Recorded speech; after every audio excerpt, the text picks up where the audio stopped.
Desa Nagoro di Jepang adalah sebuah tempat yang unik. Bagaimana tidak? Di desa ini banyak sekali boneka yang dapat ditemukan di mana-mana. Anda bisa melihat orang sedang duduk-duduk di depan rumah, namun ternyata itu bukan orang. Anda juga bisa melihat orang sedang menggendong ranting-ranting kayu, namun ternyata itu juga bukan orang. Atau Anda juga bisa melihat orang memancing, dan lagi-lagi itu bukan orang. Semua itu adalah boneka. Boneka yang dibuat dengan berbagai aktivitas penduduk desa setempat. Boneka tersebut dibuat oleh seorang warga yang merasa kesepian. Namanya Tsukimi Ayano, seorang penghobi kerajinan yang kembali di desanya pada tahun 2002 setelah tinggal di Osaka hampir sepanjang hidupnya. Tsukimi pulang kampung untuk merawat ayahnya yang renta. Saat kembali ke desanya, Tsukimi merasa kesepian.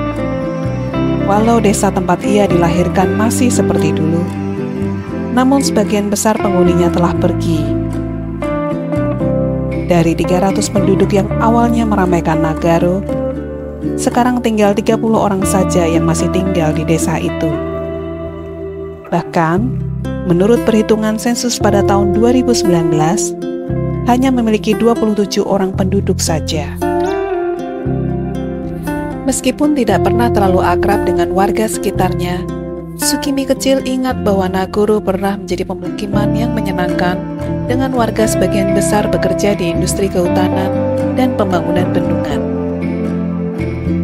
Nagoro, sekitar 550 km di barat daya Tokyo, telah dikenal sebagai lembah boneka setelah Tsukimi Ayano mulai menempatkan orang-orangan sawah di jalan untuk menghidupkan kembali desanya yang kekurangan penduduk.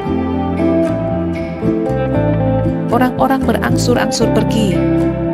Sekarang sepi, kata Tsukimi. Agar tak kesepian, aku membuat banyak boneka karena aku ingat saat desa itu ramai. Awalnya Tsukimi membuat boneka seukuran manusia yang terlihat seperti ayahnya dan menempatkannya di lapangan. Seorang pekerja yang melihatnya dan mengira itu benar-benar ayah saya. Dia menyapa, tapi itu adalah boneka orang-orangan sawah. Itu lucu, kata Ayano. Sejak itu Ayano tidak berhenti menciptakan boneka seukuran aslinya. Dibuat dengan tongkat kayu, koran untuk mengisi tubuh, kain elastis untuk kulit, dan wol rajut untuk rambut. Tangannya yang terampil hanya perlu waktu 3 hari untuk membuat boneka berukuran dewasa yang sekarang tersebar di seluruh desa. Agar boneka terlihat hidup, Ayano mengaplikasikan warna pink ke bibir dan pipi boneka dengan kuas make up. Kemudian dia memutuskan untuk membuat boneka lain yang mirip sosok penduduk yang pernah tinggal di sana ketika dia masih muda. Aksesoris seperti topi, pakaian, bahkan make up juga diberikan untuk membuat boneka itu lebih menarik.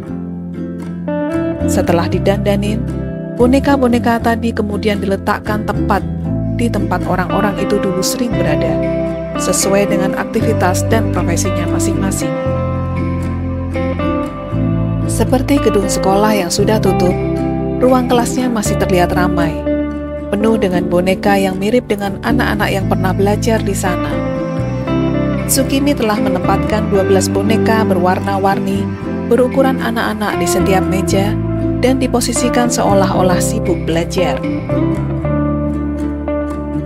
Sekolah ditutup 7 tahun yang lalu karena tidak ada yang mengajar dan diajar. Tenangnya sedih. Sekarang tidak ada anak-anak. Warga termuda di sini berusia 55 tahun. Di ujung jalan, satu keluarga orang-orangan sawah duduk di depan toko kelontong. Sementara satu boneka berpakaian seperti seorang petani tua melongok ke dalamnya. Di dekat halte bus, sekelompok orang-orangan sawah berkumpul ketika boneka ayah menarik gerobak yang penuh dengan anak-anak.